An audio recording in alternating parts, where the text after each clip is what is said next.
Assalamualaikum warahmatullahi wabarakatuh. Ketemu lagi bersama saya, Nini Suryani. Kali ini, saya akan membawakan materi pertemuan 5, Evolusi e-Business. Evolusi e-Business di dunia maya, menurut Martin V. Deisser, tahun 2000, terdapat 4 tahapan, yaitu Channel Enhancement, Value Chain Integration, Industry Transformation, dan Convergence. Kita akan bahas satu-satu. Channel Enhancement. Perusahaan konvensional yang ingin memanfaatkan internet dapat memulai dengan mempergunakan teknologi informasi sebagai kanal tambahan dan alternatif dalam menghubungkan perusahaan dengan para pelanggannya. Jika dahulu sebuah perusahaan membagi-bagikan komponen profilnya dengan masyarakat yang terkait, namun saat ini masyarakat umum dapat melihat seluk-beluk perusahaan tersebut melalui situs perusahaan. Contoh lainnya adalah jika dahulu nasabah ingin melakukan transaksi perbankan harus mendatangi teller. Namun saat ini nasabah diberikan pilihan menggunakan internet banking. Contoh yang ketiga, jika dahulu pelajar ingin membeli buku, harus mengikuti harga yang ada di toko buku dan harus datang ke toko buku. Namun saat ini, pelajar dimudahkan dengan cara dapat mendownload sesuai dengan konten atau isi buku dari toko tersebut dengan harga yang jauh lebih murah. Contoh lainnya adalah jika dahulu perusahaan ingin melakukan pemesanan ke pemasok, mereka harus melakukan komunikasi menggunakan telepon. Namun saat ini, mereka bisa menggunakan atau memanfaatkan fasilitas yang namanya email. Kita lanjutkan ke tahap yang kedua, yaitu Value Chain Integration. Merupakan rangkaian proses atau aktivitas perubahan bahan mentah menjadi produk jadi. Perusahaan tidak perlu lagi menimbun berbagai macam bahan baku mentah di gudang, karena perusahaan sudah tahu persis stok yang tersedia di bagian gudang. Perusahaan juga dapat membuat produk yang lebih cepat, lebih berkualitas, dan lebih murah. Itu terjadi karena adanya proses kerjasama antara perusahaan dengan pemasok. Kita lanjutkan ke tahap yang ketiga, yaitu industry transformation.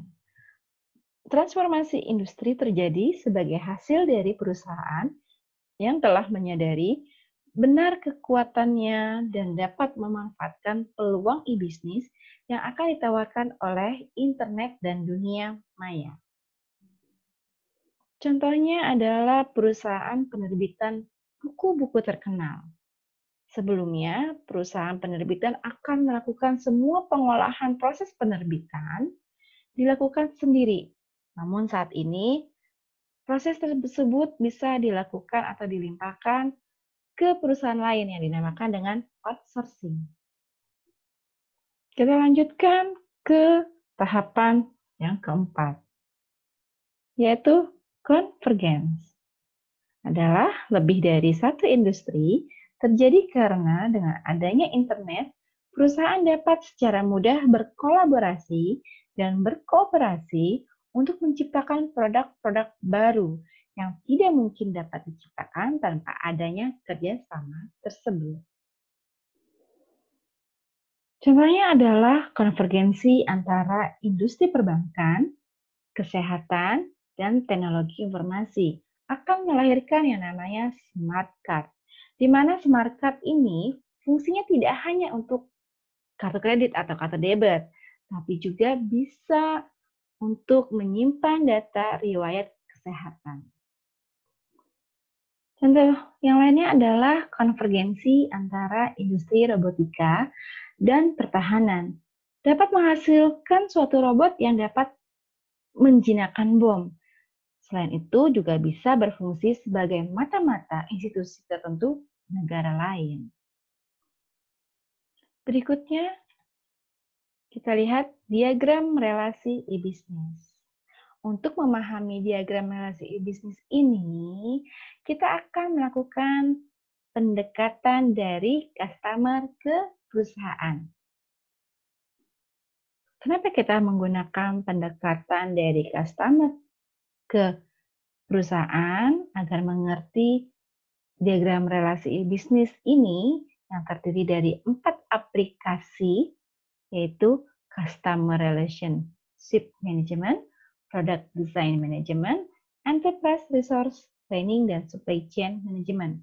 Alasannya karena perusahaan berdiri karena adanya customer yang membutuhkan sebuah produk atau pelayanan tertentu. Contoh kasus misalnya, sebelumnya karena banyak keluhan atau permintaan masyarakat akan transportasi yang murah, mudah, cepat, maka seseorang gitu ya menangkap fenomena itu atau keinginan itu ya dengan dibuatkanlah sebuah aplikasi transportasi online. Mungkin saat ini kita sudah mengenal dengan nama, misalnya saya ambil salah satu saja contoh, Gojek, gitu ya. Jadi kenapa ada Gojek? Ya karena tadi awalnya ada fenomena atau ada kebutuhan dari konsumen yang membutuhkan bisa cepat sampai dengan biaya murah dan aman. Nah, fenomena itu ditangkap, gitu ya, maka dijadikan sebuah aplikasi. Nah, oke, itu salah satu contoh dari aplikasi penggunaan CRM atau Customer Relationship Management. Jadi keluhan-keluhan yang ada gitu ya dari si konsumen gitu, keluhannya apa, maka bisa kita olah menggunakan Customer Relationship Management. Contoh kasus misal tadi saya ambil Gojek, gitu ya. Pada saat sebelumnya gitu ya, untuk melakukan komunikasi antara driver dengan pemesan harus menggunakan pulsa untuk komunikasinya. Nah, keluhan itu disampaikan gitu ya, bahwa dengan menggunakan pulsa membebani si customer maupun si driver. Nah, keluhan ini kemudian ditangkap oleh pihak manajemen atau oleh pihak perusahaan. Dibuatkanlah sebuah fitur gitu ya. Fiturnya adalah fitur chatting. Sehingga untuk komunikasi antara si driver gitu dengan si penggunanya tidak perlu menggunakan telepon pulsa, tapi bisa menggunakan fitur chatting. Itu product design management. Oke. Nah, contoh untuk ERP atau Enterprise Resource Planning adalah pengelolaan sumber daya. Contoh misalnya gitu ya, si driver ini, misalnya si driver ini tidak sesuai pengantarannya. Tentunya konsumen pasti berkeluh kesah. Nah, berarti gitu ya, sumber daya yang dimiliki perusahaan harus diperbaiki. Gitu. Nah, ini ya kita bisa masuk ke dalam yang namanya ERP, Enterprise Resource Planning. Oke. Yang berikutnya untuk Supply Chain Management. Oke. Aplikasi Gojek awalnya hanya aplikasi untuk kebutuhan transportasi online. Namun sejalan dengan beragam kebutuhan atau beragam peminatan dari masyarakat gitu ya. Contoh misalnya, oh tidak hanya untuk transportasi, tapi kita butuh loh makanan yang kita tidak perlu antri. Nah, yang makanan yang perlu diantarkan ke kita karena mungkin kita sibuk. Nah, itu ditangkap ya, keluhan itu ditangkap, didesain, kemudian dikelola. Nah, untuk menyediakan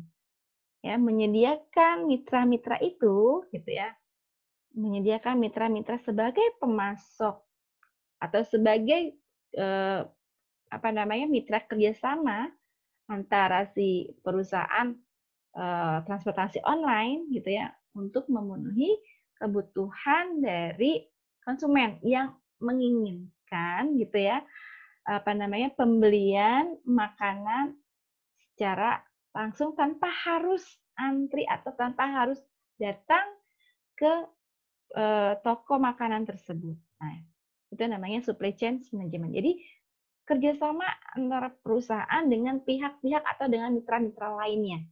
Nah, itu kita bisa lihat di aplikasi Gojek tersebut bahwa sekarang sudah ada gitu. Oke. Nah, dari diagram ini terlihat bahwa keempat aplikasi e-bisnis tersebut membentuk rantai proses yang saling berkelanjutan, di mana menghubungkan antara pemasok dengan pelanggannya. Oke, kita lanjutkan berikutnya. Jenis e-bisnis. Mungkin kalau Anda masih ingat di pertemuan pertama, kita sedikit banyak membahas jenis e-bisnis. Sebenarnya jenis e-bisnis terdiri dari dua, yaitu B2B atau business to business, kemudian B2C, yaitu business to customer. Namun dengan perkembangan teknologi yang semakin lama, semakin maju, semakin canggih, maka jenis e-bisnis pun berkembang. Berubah menjadi C2B atau consumer to business, C2C customer dengan customer, B2G business to government, G2C government to consumer, G2G government to government, dan B2E business to education. Oke, sebenarnya perkembangan ini pada di pertemuan pertama, kalau Anda masih ingat, kita sudah sedikit banyak membahas. Ya, jadi kita next saja. Aplikasi e-bisnis dari beberapa perusahaan ternama. Ini hanya contoh saja, contoh situs Amazon.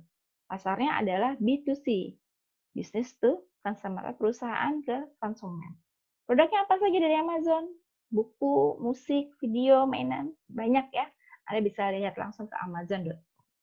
Kemudian situs ebay.com. Pasarnya C2C dan B2C. Yaitu produknya apa? Dia produknya spesialis untuk melakukan lelang. Lalu e-trade, ya, electronic trading sebenarnya, ya. Pasarnya adalah B2C dan B2B. Oke. Produknya apa? Stok dan informasi investasi serta layanan keuangan.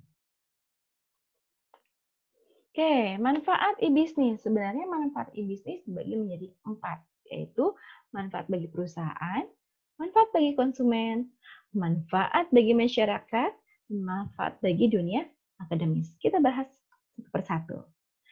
Manfaat bagi perusahaan. Yang pertama, memperpendek jarak. Oke, contoh tadi kita ambil contoh toko Gramedia. Saya harus datang ke Margonda untuk beli buku di Gramedia. Tapi dengan adanya e-bisnis, gitu ya, maka jarak itu bukan halangan lagi. Kenapa? Karena toko Gramedia sudah memiliki situs. Jadi saya bisa membuka situs Gramedia dan melakukan pembelian tanpa harus saya datang ke Gramedia Margonda misalnya. Kemudian yang berikutnya bagi perusahaan perluasan pasar.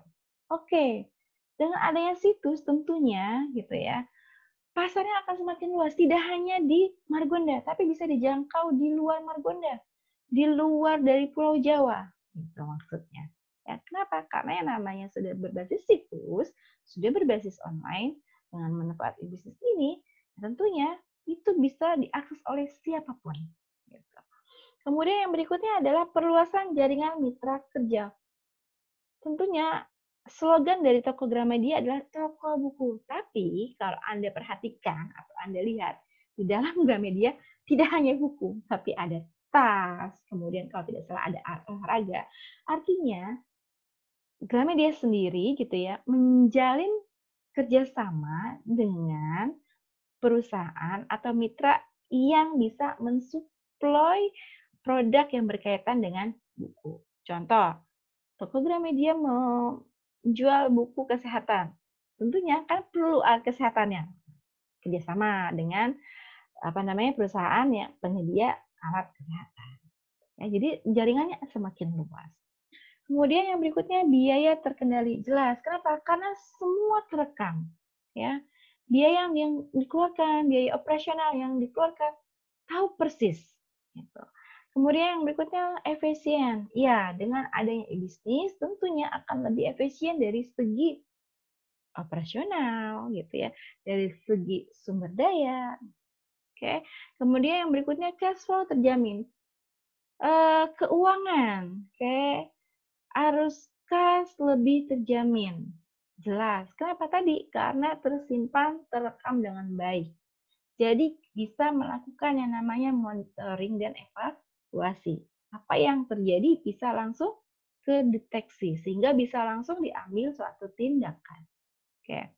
Yang berikutnya manfaat lainnya. Kira-kira apa manfaat lain dari bisnis bagi perusahaan? Oke. Yaitu apa? Bisa membuka perusahaan dengan produk yang berbeda.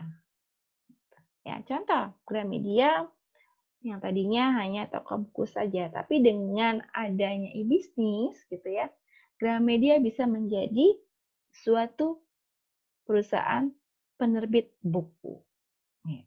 Oke. Yang berikutnya, manfaat e-bisnis bagi konsumen. Yang pertama, efektif. Oke, jelas efektif. Kenapa? Karena tadi contohnya, saya tidak perlu datang ke Gramedia hanya untuk membeli satu buku. Saya cukup membuka situsnya, lebih efektif. Oke. Biaya terkendali. Tentunya kalau kita, apalagi saya misalnya gitu ya, niatnya ke toko buku mau beli buku A.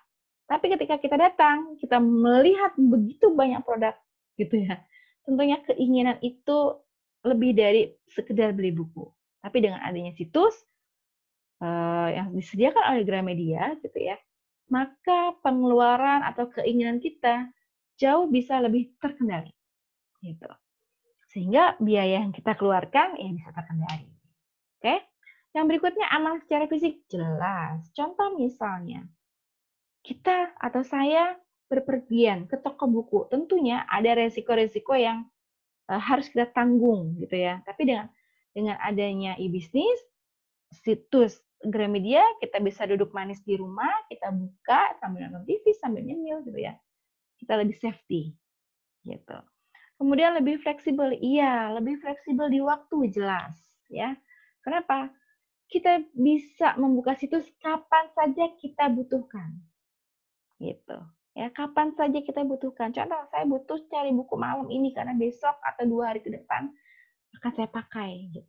Kita bisa langsung membuka tanpa kita harus datang ke toko buku. Kalau udah malas pasti udah tutup, gitu ya. Jadi lebih fleksibel untuk konsumen.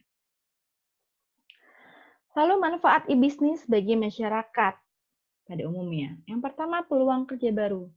Ketika dibangun sebuah sistem, contohnya Gramedia, membuatkan situsnya tentunya ada bagian-bagian baru yang dibuka. Contoh, administrator untuk situs, ya kan? Nah, itu kan berarti peluang kerja baru untuk masyarakat. Yang berikutnya, wahana kompetisi. Toko buku bukan hanya Gramedia, tapi pasti ada toko buku lainnya. Nah, itu akan membuka kompetisi. Nah, kompetisinya diusahakan positif dan sehat ya untuk kemajuan toko masing-masing. Kemudian berikutnya manfaat bagi dunia akademis. Yang pertama tantangan baru jelas. Bisnis bagaimana caranya apakah bisnis ini bisa untuk semua bidang? Nah, itu kan merupakan tantangan baru. Kenapa? Karena harus diteliti. Ya, para peneliti tertantang untuk melakukan analisis terhadap pergeseran pola bisnis. Ya. Kemudian membuka kerangka baru dalam penjualan jasa pendidikan. Oke. Kalau kita bilang penjualan jasa pendidikan, contoh misalnya adalah lembaga kursus. Dulu kalau kita mau kursus, kita harus datang, sama seperti kita kuliah. Kita harus datang, kita harus tatap muka. Tapi dengan adanya e-bisnis gitu ya, ini bisa merubah mindset dan bisa merubah pola pikir bahwa untuk melakukan bimbel atau kursus tidak perlu datang. Kita bisa langsung menggunakan daring. Apalagi di masa pandemi seperti ini ya. Sekolah pun dihimbau untuk melakukan pembelajaran daring atau online ya. Latar belakang pembentukan situs e-bisnis. Yang pertama, kebutuhan konsumen. Oke, jelas. Tadi, konsumen pasti pengennya yang cepat, yang mudah, yang fleksibel. Ya, makanya dibuatkanlah suatu situs. Oke. Keprihatinan atau kesadaran konsumen. Contoh, tadi, balik. Sadar, kalau kita pergi jauh, resikonya lebih besar daripada kita duduk manis di rumah. Nah, seperti itu. Ya. Kemudian kondisi sosial, ekonomi, dan demografi. Kondisi sosial, contohnya seperti tadi Gojek misalnya, ya, pengen cepat sampai.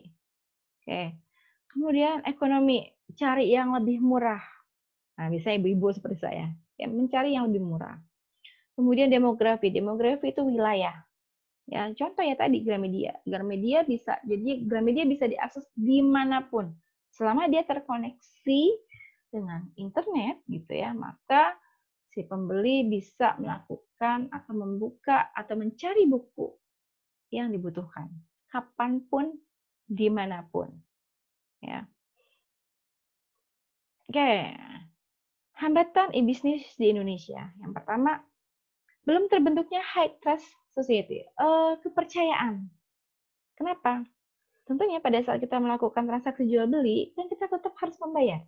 Nah, hal-hal yang berkaitan dengan keuangan atau uang tentu membutuhkan percaya yang tinggi, gitu. Ya. Kemudian pada umumnya harga produk tidak dapat ditawar lagi. Iya. Kalau kita menggunakan e-bisnis atau salah satu misalnya kita ambil seperti tadi toko Gramedia, tentu kita tidak bisa tawar menawar. Ya, atau nggak usah Gramedia deh. Misalnya saya ambil blibli.com misalnya, blibli.com atau apa yang lagi ramai ya, Lazada misalnya gitu ya. Nah, produknya banyak.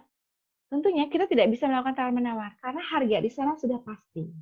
Beda beda dengan kalau misalnya saya mau beli kulkas, datang ke toko X, kita ketemu ownernya, kita bisa melakukan tawar-menawar. Ya. Kemudian berikutnya, sarana prasarana masih belum memadai. Oke. Kenapa? Karena tidak semua perusahaan itu bisa menyediakan sarana dan prasarana untuk membangun suatu e-bisnis. Masih sangat sedikit SDM yang memahami dan menguasai konsep dan implementasi TI. Ya, saat ini karena perkembangan teknologi yang cepat gitu ya, yang cepat dan simultan sehingga kesannya oh kok baru keluar produk ini udah keluar lagi produk X misalnya, ya. Nah, untuk mengejarnya tentunya kita membutuhkan SDM-SDM yang handal gitu.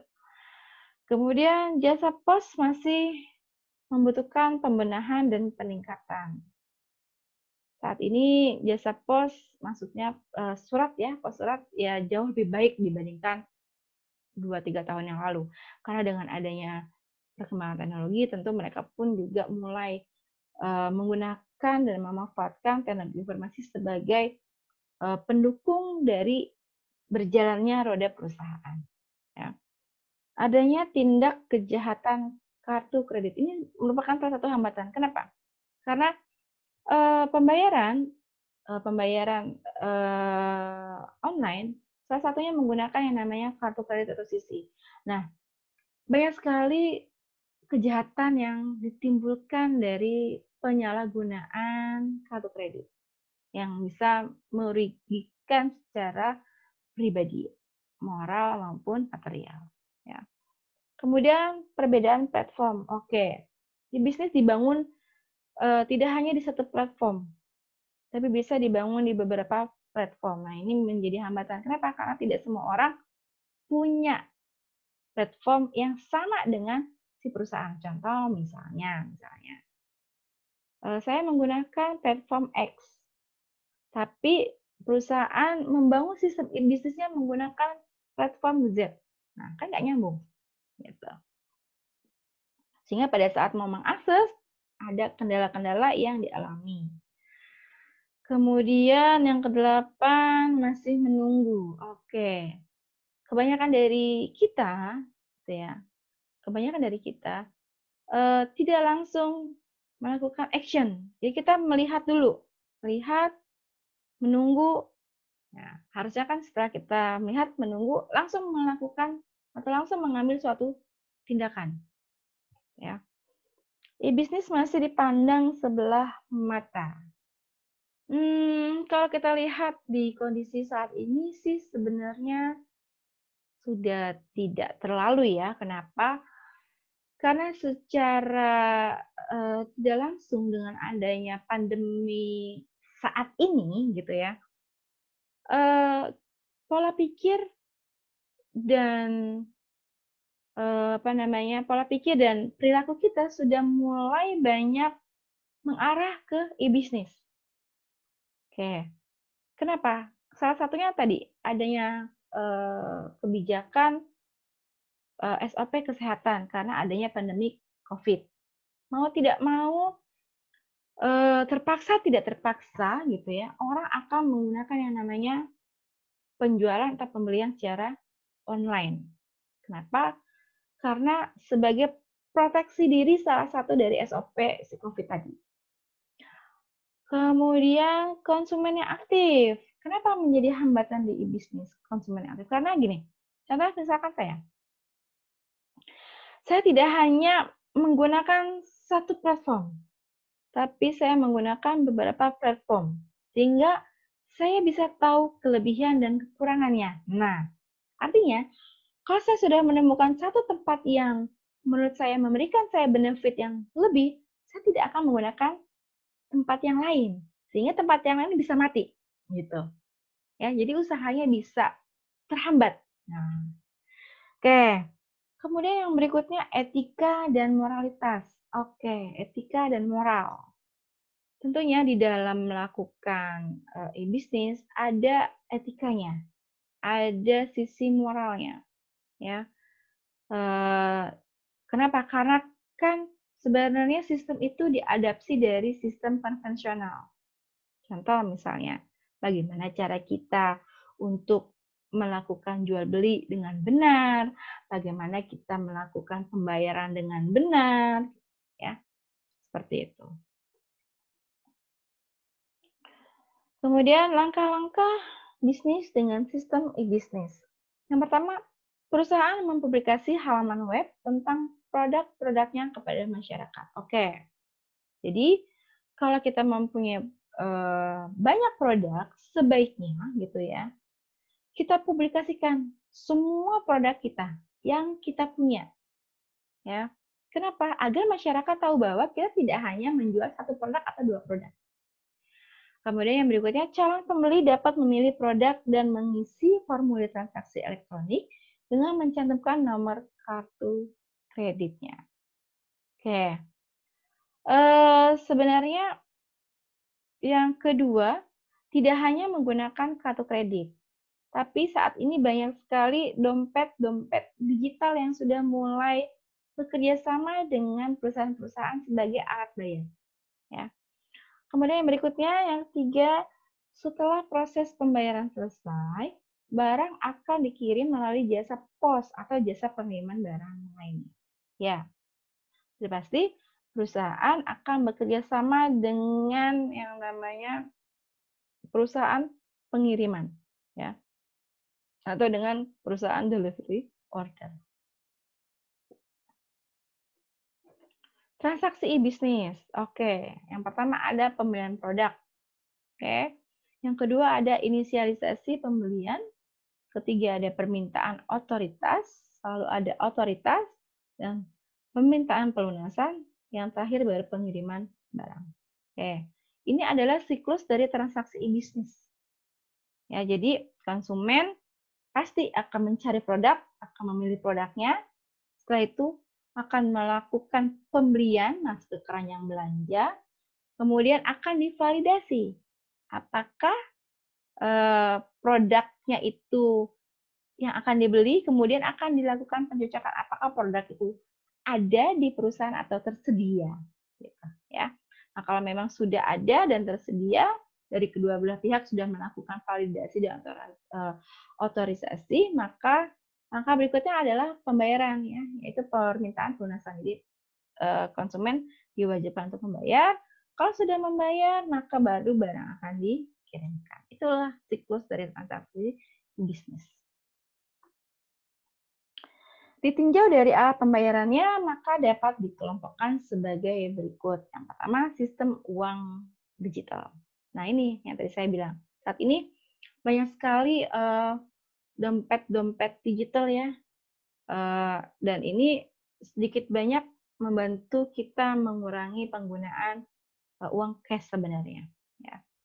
Kemudian berikutnya cek elektronik, lalu ada credit card elektronik, dan electronic fund transfer. Oke, itulah materi dari pertemuan 5 yang bisa saya berikan. Semoga bermanfaat untuk Anda. Kita ketemu lagi di pertemuan yang akan datang.